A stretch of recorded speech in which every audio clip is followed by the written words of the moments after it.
Kaifa haluk ya talamis? Alhamdulillah khair. Allahu akbar. Alhamdulillah khair. Waalaikumsalam. Kenapa pulang lagi? Macet. Macet? Iya. Oh, nggak apa-apa deh. Silakan langsung duduk di jaketnya dibuka ya. Untuk membuka pertemuan kita pada hari ini, kita berdoa dulu ya. Aldi, silakan dipimpin doanya. Siap, duduk rapi.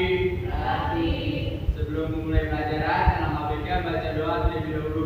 Baca doa dalam hati, mulai.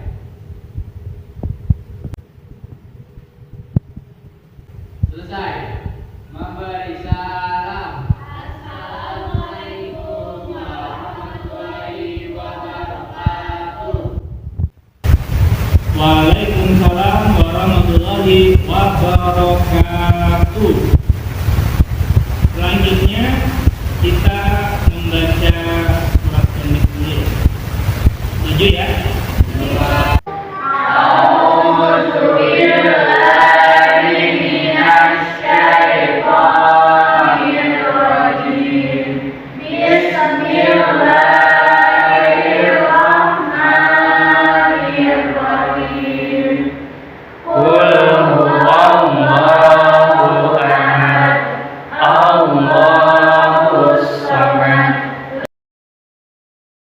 Bismillahirrahmanirrahim. Shadaqallahul azim. Alhamdulillah ya, bacaan Quran kita hari ini biar berkah dan buat kita semuanya ya. Amin ya rabbal alamin. Bapak absen ya. Aldi. Hadir, Pak. Samsul. Hadir, Pak. Ini. Sebelum kita belajar beneran, real, ya, saya mau melihat dulu kesiapan kalian, seragamnya, kemudian kelasnya dan lain sebagainya.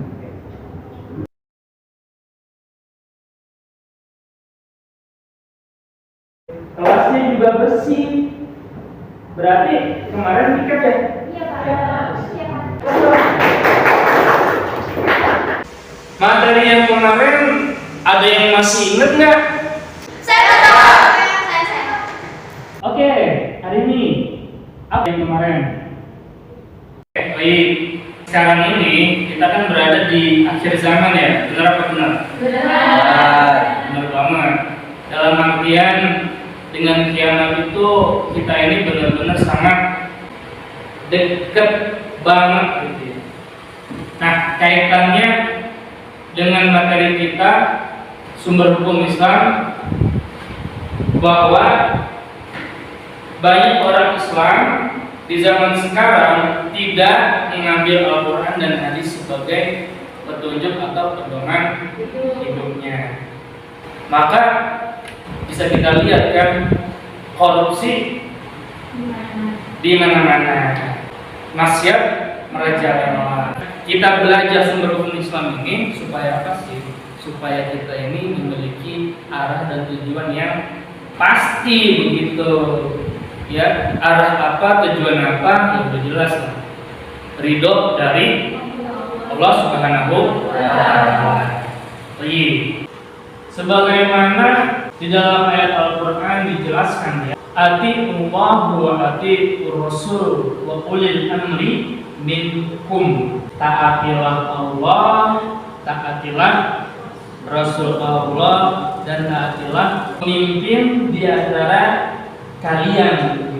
Materi yang akan kita bahas hari ini adalah bentuk-bentuk Al-Quran, hadis, ijtihad sebagai sumber hukum Islam.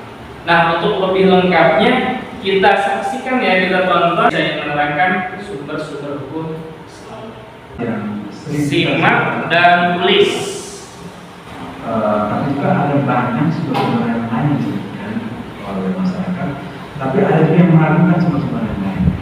yang sebetulnya paling utama dalam sumber Islam dalam Islam itu sudah yang pertama adalah ini pokoknya juga hanya Allah Subhanahu wa Ta'ala memberikan wewenang kepada Rasul. Di sisi lain memahami Al-Quran itu tidak bisa kita memahami Al-Quran tanpa kita memahami Sunnah jelas Rasul. Dari sini kita bisa berkata bahwa sumber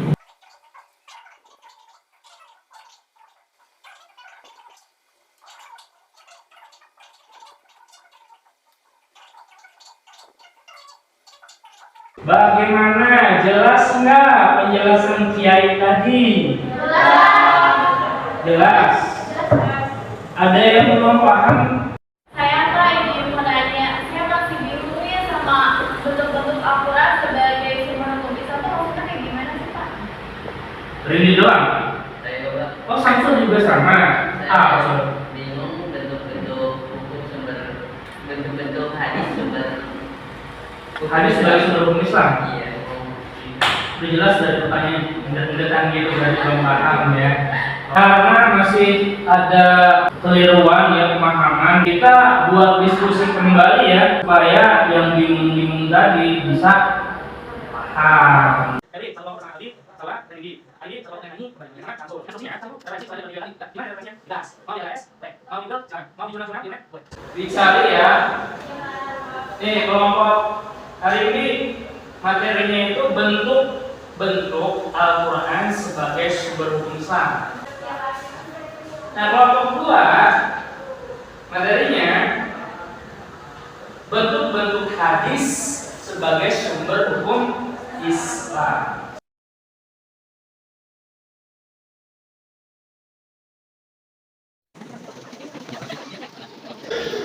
Ketik aja bentuk-bentuk hadis sebagai sumber hukum Islam. Tapi ada ini. Coba yang paling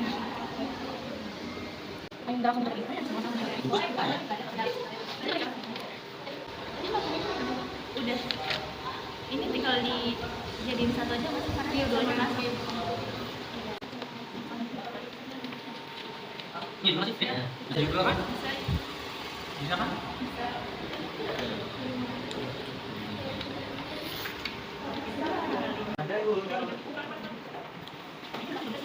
Bentuknya di sumber Google. Jadi bentuk-bentuk itu yang pertama hadis qauli, yang kedua hadis fiqhi. Nah, kalau hadis qauli itu bentuk perkataan itu yang disandarkan kepada Rasulullah, itu hadis qauli. Kalau hadis fiqhi itu berdasarkan segala perbuatan yang disandarkan kepada Rasulullah. Kalau hadis takriri itu mengandung ketetapan Rasulullah Sallallahu Alaihi Wasallam. Dapat materinya belum? Kalau begitu langsung aja ya kelompok 1 maju ke depan. Silakan. Ya,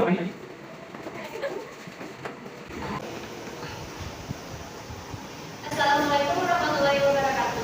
Waalaikumsalam warahmatullahi wabarakatuh. Alhamdulillah, syukur kita panjatkan kepada Allah Subhanahu wa Ta'ala atas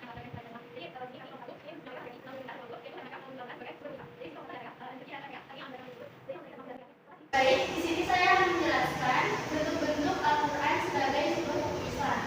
Yang pertama, akidah, yaitu mengajarkan kepercayaan terhadap Allah Subhanahu wa Ta'ala, terhadap malaikat-malaikat, kitab-kitab, rasul, hari akhir dan takdir. Lanjut yang kedua, ibadah, yaitu mengajarkan tentang cara-cara beribadah kepada Allah Subhanahu wa Ta'ala.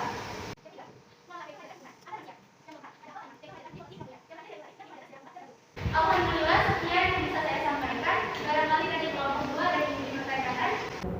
Saya mau nanya dong untuk kelompok 1. Tadi kan ada Al-Quran sebagai muamalah. Nah, Al-Quran sebagai muamalah itu bentuk-bentuk atau contohnya kayak gimana? Kan itu jelaskan hubungan sesama manusia. Tapi bentuk dan contohnya yang spesifik itu kayak gimana?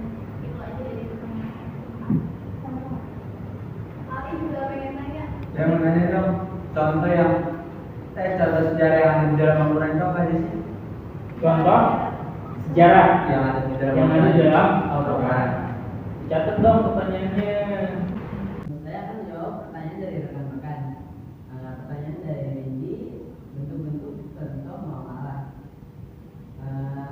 Contohnya menganjurkan toleransi dan melarang mencela persembahan orang lain karena boleh jadi dia akan mencela kepada kita lebih hina. Yang kedua, saya menjawab pertanyaan dari Adi. Contoh sejarah yang ada di dalam Al-Quran. Di dalam Al-Quran ada kisah Nabi Ibrahim, Nabi Adam, iblis yang dikeluarkan dari surga dan lain-lain. Dan terakhir, iblis yang dikeluarkan dari surga. Gimana? Ada yang plus jawaban dari saya? Was. Puas. Was Pak. Puas. Oke, alhamdulillah. Kasih plus silakan kelompok dua. Assalamualaikum warahmatullahi wabarakatuh. Waalaikumsalam warahmatullahi wabarakatuh. Perkenalkan, kita dari kelompok 2 ingin mempresentasikan sumber hadis sebagai sumber hukum Islam. Saya memperkenalkan anggota. Saya Febri, dan ini saya Rindy, ini Sawa, dan Ali. Dengan saya Rindy ingin menjelaskan materi di samping. Di sini saya berdiri akan menjelaskan sebelum kita masuk ke dalam bentuk-bentuk hadisnya, kita dimulai dari pendefinisian dulu hadis. Jadi hadis itu yang pertama itu ada sebuah percakapan, sesuatu yang diberitakan, diperbincangkan dan dipindahkan dari seseorang kepada orang lain. Yang keempat, apa yang diriwayatkan dari Nabi Muhammad SAW, baik itu perkataan, perbuatan, ketetapannya, sifat jasmani atau sifat akhlak, perjalanan setelah diangkat sebagai Nabi SAW, dan kadang juga sebelumnya. Kata hadis yang paling berluasan makna sehingga disinonimkan dengan sunnah. Jadi hadis itu kemudian selanjutnya bentuk-bentuknya yang pertama ada sunnah hal, teladan atau contoh.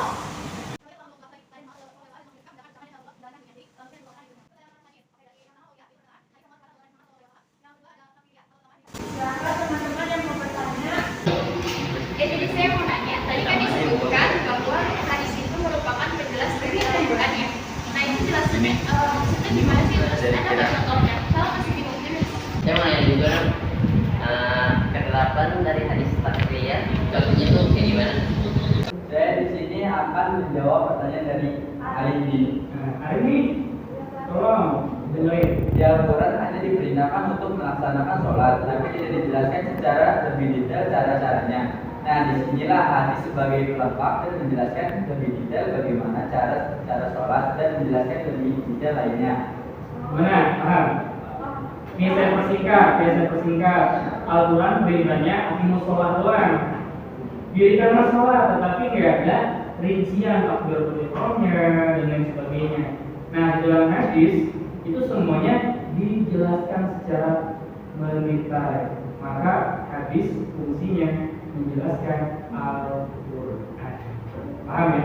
Oke. Tadi sama maknanya dari contoh dari hadis takbiriyah yaitu ada sahabat Nabi berulang-ulang membaca surah Al-Ikhlas padahal Nabi tidak mencontohkan.